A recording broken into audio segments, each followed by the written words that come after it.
मिताली चंदोला। भारत के रक्षक में आपका खास स्वागत है।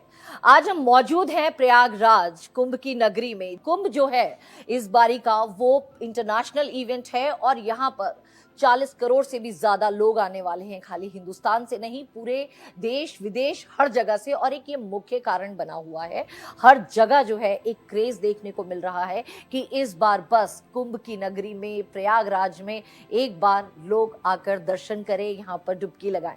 लेकिन इन सारी चीजों के साथ साथ सिक्योरिटी मेजर्स, किस तरीके से सुरक्षा व्यवस्था का पुख्ता इंतजाम किया जाता है, कोई अगर एकदम से घटना घटित हो जाए तो उसको कैसे कंट्रोल किया जाता है, इन तमाम मुद्दों पर आज हम बात करेंगे। इस वक्त मेरे साथ मौजूद हैं Pramod Sharma ji, chief fire officer कुंभ। सर, भारत एक्सप्रेस में आपका स्वागत है। मेरा सबसे पहला सवाल आपसे ये है कि इतनी भीड़ आएगी और अभी तक एक्सपेक्टेड है 40 करोड़ से ज़्यादा की जनता आ सकती है यहाँ पर, तो अगर बात करी जाए लॉ एंड ऑर्डर तो एक अपनी जगह है, ऑल ऑफ अ सडन कोई अप्रिय घटना हो जाए तो फायर अरेंजमेंट्स क्या है? माननीय मुख्यमंत्री जी की जो मंशा है उसके अकॉर्डिंग जो फायर सर्विस अभी हर आपदा के अंदर काम करती है और पूरा मेरा क्षेत्र जो है 25 सेक्टर में बटा हुआ है, 10 जोन में बटा हुआ है। उस प्रत्येक सेक्टर के अंदर हमारे फायर स्टेशन बनाए गए हैं, फायर पोस्ट बनाई गई हैं। टोटल जो हमारी 50 फायर स्टेशन और 50 फायर पोस्ट पूरे मेला की सुरक्षा के लिए यहाँ पर हैं।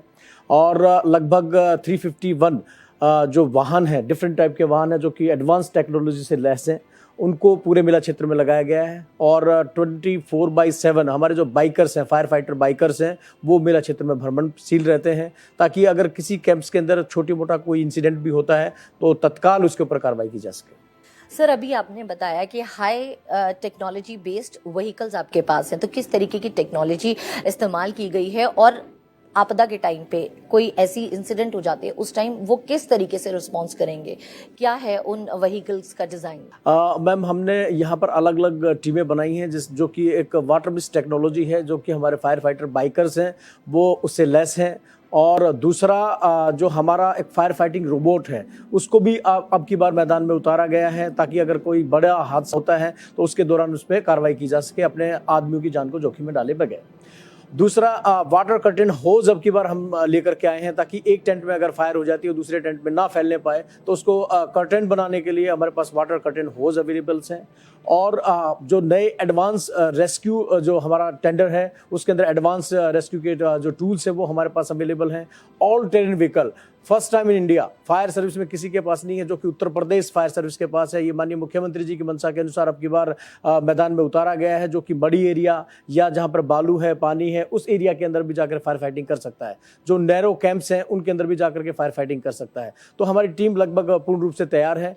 सर, यहाँ पर एक अहम मुद्दा आ जाता है कि यहाँ पे इतने सारा फुटफॉल होने वाला है, तो अगर मैं आपकी फोर्स की बात करूँ तो कितने जो आपके साथी हैं, कितने डिप्लॉयड है यहाँ पे फायर सर्विसेज के लिए? हमारे द्वारा जो है यहाँ पर 2000 से ज़्यादा ट्रेंड जवान जो है डिप्लॉय किए गए हैं, जिसके अंदर 200 जो STRG के जवान हैं, STRG यानी कि स्पेशली ट्रेंड रेस्क्यू ग्रुप, जिसकी ट्रेनिंग्स जो है वो अलग अलग डायमेंशन में अलग अलग एजेंसी के थ्रू कराई गई है, जैसे कि SDRF, NDRF और हमारा नीसा के अंदर जो हैदराबाद में इंस्टीट्यूट है वहाँ से उनकी ट्रेनिंग कराई गई है। तो वो स्पेशली मेला के लिए ट्रेंड होकर के अब की बार हर जगह पर डिप्लॉय किए गए हैं। इनकेस अगर किसी भी टाइप की अगर कोई इमरजेंसी होती है तो उसके अंदर ताकि उनका बेटर रिस्पॉन्स रहे और हम लाइफ और प्रॉपर्टी उसको सेव कर सकें। सर, कुंभ का आयोजन है और आम जनता जो है आके शिरकत भी करेगी, लेकिन इसकी तैयारियां आप लोग कब से कर रहे हैं?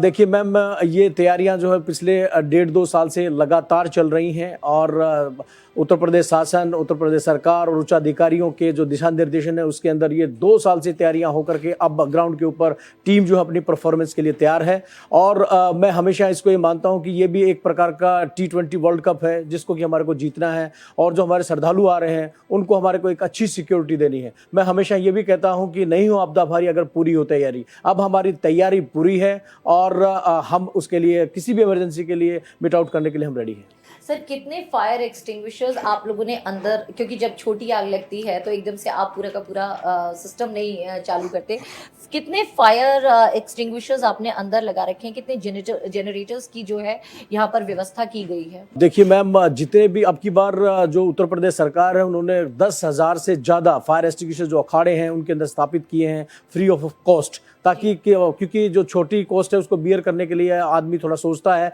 लेकिन अब की बार हर अखाड़े के अंदर जो है फायर फायर पोस्ट बनाई गई है, वहाँ पर हमारे जवान तैनात हैं हर अखाड़े के अंदर। दूसरा, जितने बड़े आश्रम हैं जैसे अवधेशानंद जी का कैंप्स हैं या फिर अदर जो बड़े बड़े कैंप्स हैं, उनके अंदर हमने अपनी फायर पोस्ट है उसको भी एस्टेब्लिश किया है। लोगों को day by day hands on training दी जा रही है कि कैसे आप आग पे काबू पा सकते हैं। बालू, पानी, मिट्टी, जो भी संसाधन यहाँ पे इजीली अवेलेबल हैं, उनकी ट्रेनिंग्स दी जा रही है कि आप बगैर किसी फायर एक्सटिंग्विशर के भी आप आग बुझा सकते हैं। तो उसकी ट्रेनिंग्स जो है हमारी टीम्स लगातार जोन्स के अंदर जाकर के ट्रेनिंग दे रही हैं। आप एक फायर ब्रिगेड से कैसे एलपीजी सिलेंडर की आग को बुझा सकते हैं, कैसे आप बालू से एक इलेक्ट्रिक फायर को बुझा सकते हैं, इस टाइप की जो हैंड्स ऑन ट्रेनिंग है, जो हमारे पास संसाधन अवेलेबल है, उससे हम कैसे किसी आपदा पे काबू पा सकते हैं, उस प्रकार की ट्रेनिंग्स जो है वो भी हमारे द्वारा दी जा रही है। सर, ये तो आपने पूरा का पूरा अपने स्टाफ का बताया कि किस तरीके से आपने ट्रेन किया है, किस तरीके से आप तमाम चीजों को मैनेज कर रहे हैं।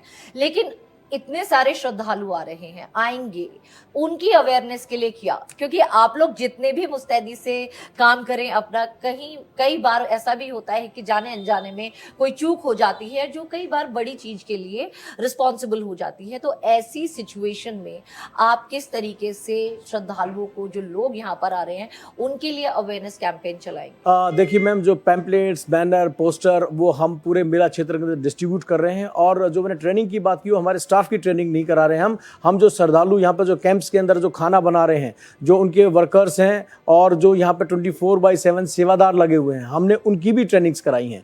दूसरा, मैं आपको ये भी एक बताना चाहूँगा कि जो हमारे श्रद्धालु आते हैं, आपके चैनल के माध्यम से जो भी दर्शक हमारे को देख रहे हैं और जो श्रद्धालु इस मेले में आने वाले हैं, उनसे भी मैं रिक्वेस्ट करना चाहूँगा कि जब भी आप मेले में आएँ तो सुरक्षा नियमों का अवश्य पालन करें।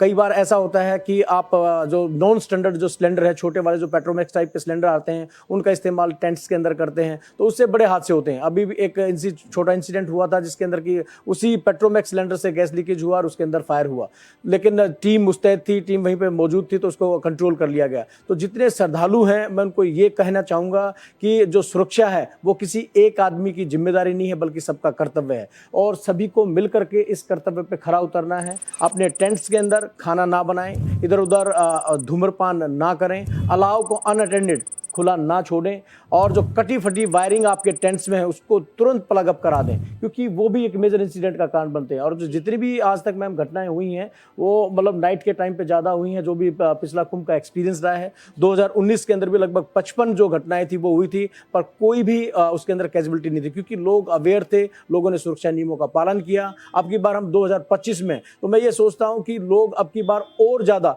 न्यू ईयर के ऊपर जो श्रद्धालु आ रहे हैं वो सुरक्षा नियमों का पालन करेंगे तो यहाँ पे सुरक्षित रहेंगे। एक सर, यहाँ पर हमने जो है श्रद्धालुओं की, पब्लिक की बात करी है, बाकी अगर कोई अप्रिय घटना हो जाए उसके लिए आप लोग मुस्तैदी से तैनात हैं, लेकिन कई बार देखा जाता है यहाँ पे बहुत सारी एजेंसीज तैनात हैं। तो किस तरीके का आपका जो है कोऑर्डिनेशन है सबके साथ? बिकॉज सबको अपनी एक्सपर्टीज रहती है और उनकी अपनी अपनी ड्यूटी जो है उस पर वो तैनात रहते हैं, लेकिन जब काम करना होता है तो कोऑर्डिनेशन से करना होता है। कब से ये मीटिंग्स का सिलसिला चल रहा है और किस तरीके से आपस के कॉन्टैक्ट हैं ताकि हर चीज जो है स्मूथली रन हो? देखिए मैम, उच्चाधिकारियों के दिशा निर्देशन में लास्ट मैंने आपको बताया 1.5-2 साल से तैयारियां चल रही हैं और यहाँ पर ICCC बनाया गया है, incident command and control centre, जिसके अंदर सभी कॉल्स आती हैं और वहाँ पर एक वार रूम बनाया गया है जिसके अंदर सभी जो डिपार्टमेंट्स हैं उनका एक एक नुमाइंदा वहाँ पर बैठता है। और कोई घटना घटित होती है, जैसे कोई भी जब भी इंसिडेंट होता है तो सबका एक क्लोज कोऑर्डिनेशन होना बहुत ज़रूरी है। तो उसमें हमारा SDRF, NDRF, जितने भी CAPF की हमारी यूनिट्स यहाँ पर आई हुई हैं और सबके साथ में हमारा एक क्लोज कोऑर्डिनेशन है। और यहाँ पर एयर एम्बुलेंस की भी व्यवस्था की गई है। इन केस अगर कोई बड़ा इंसिडेंट हो जाता है, किसी को एयरलिफ्ट करना पड़ता है, तो उसके लिए एयर एम्बुलेंस की भी व्यवस्थाएं की गई हैं। और हमारा कंटीजेंसी जो प्लान है उसके अंदर जो हमारा फोर्ट बना हुआ है, इसके अंदर भी उनके पास फायर सर्विसेज और रिसोर्सेज अवेलेबल हैं। तो कंटीजेंसी प्लान में हम नियर बाई डिस्ट्रिक्ट्स और जो हमारी आर्मी है उसके साथ हमारा एक क्लोज कोऑर्डिनेशन है। और कोई भगवान ना करे कोई ज़्यादा बड़ा इंसिडेंट है तो एयरफोर्स के साथ भी, बम्बी बकेट्स के साथ हमारा एक टाई अप है कि एयरफोर्स के जो चॉपर्स हैं, जैसा कि आप देखते हैं कि जब कोई बड़ी फॉरेस्ट फायर होती है उसके अंदर बम्बी बकेट्स का इस्तेमाल करके हम आग को बुझाते हैं। कई बारी सर ये भी देखने को मिलता है कि कई लोग बड़े नटोरियस होते हैं, हॉक्स कॉल्स वगैरह भी कर देते हैं, तो पैनिक की सिचुएशन जो है वो क्रिएट हो जाती है। और इतने बड़े आयोजन में अगर पैनिक हो जाए, अभी जैसे हमने देखा स्टैम्पेड के भी काफ़ी केसेस वगैरह हैं, तो पहला सवाल कि हॉक्स कॉल्स को किस तरीके से आप कंट्रोल करेंगे, और दूसरी बात अगर इस तरीके की कोई चीज़ हो जाती है तो उस पर किस तरीके से आप त्वरित कार्रवाई करते हुए हर चीज़ को स्मूथ करेंगे? मैम लास्ट 1 मंथ से एसडीएमए के साथ में काफ़ी सारी मॉक ड्रिल्स जो मॉक एक्सरसाइजेज की गई हैं मेला क्षेत्र के अंदर, और वो अलग अलग जो आपदाएं हैं उनके ऊपर मॉक ड्रिल्स की गई हैं, चाहे वो ड्राउनिंग हो, चाहे स्टैम्पीड हो, चाहे हमारा कोई फायर का इंसिडेंट है, तो सभी पे हमारे द्वारा मॉक एक्सरसाइज करके पब्लिक के अंदर भी एक भरोसा बिल्डअप किया गया है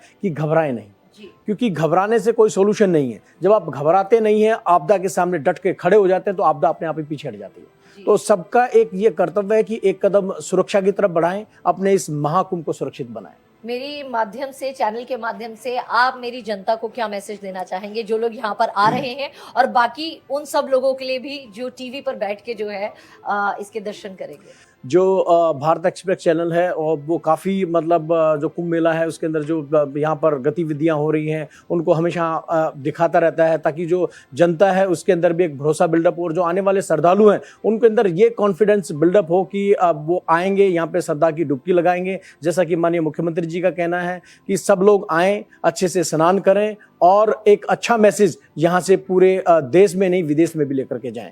और हमारी टीमें पूर्ण रूप से तैयार हैं। जो श्रद्धालु आ रहे हैं उनसे मेरा यही निवेदन है कि आप कोई भी एक्सप्लोजिव मटेरियल, जैसे कि एलपीजी का गैस सिलेंडर, कई बार लोग क्या करते हैं अपने सामान में रैप अप करके उसको ट्रेन से, बस से ट्रेवल करते हैं, तो वो इस टाइप की जो चीज़ें हैं वो ना करें, क्योंकि ये दूसरों के लिए भी एक खतरा पैदा कर सकता है। यहाँ मेला क्षेत्र के अंदर सभी एलपीजी सिलेंडर, सभी राशन की दुकानें, डिपोज यहाँ पे बने हुए हैं। आपको हर चीज़ की फैसिलिटी यहाँ पर आने के बाद एक नॉमिनल जो रेट्स हैं उनके ऊपर यहाँ पे उपलब्ध कराई जाएंगी। तो कोई भी ऐसा एक्ट ना करें जो कि दूसरों के जीवन को भी खतरे में डाल दे। टेंट्स के अंदर खाना ना बनाएं। यहाँ पे सब टीन शेड लगा करके जितने भी जो हमारे वेंडर्स हैं, वेंडिंग जोन बनाए गए हैं, और जो कैंप्स हैं उनके अंदर भी टीन शेड के अंदर किचन बनाए गए हैं। तो कोई भी खाना टेंट के अंदर ना बनाएं, वो अपना टीन शेड के अंदर खाना बनाएं। और जब पूजा पाठ करते हैं तो दिया जो होता है उसको भी अनअटेंडेड ना छोड़ें, क्योंकि ये सारा टेम्परेरी स्ट्रक्चर है। बहुत सारा फ्लेमेबल मटेरियल यहाँ पे रहता है, खासा पुआल रहती है, टेंट्स जो बनता है वो भी अपना कपड़े से बनता है। तो आपकी जो सुरक्षा है वही आपकी सावधानी है, जो आपकी समझदारी है वही आपकी सतर्कता हमारे लिए फ़ायदा करती है।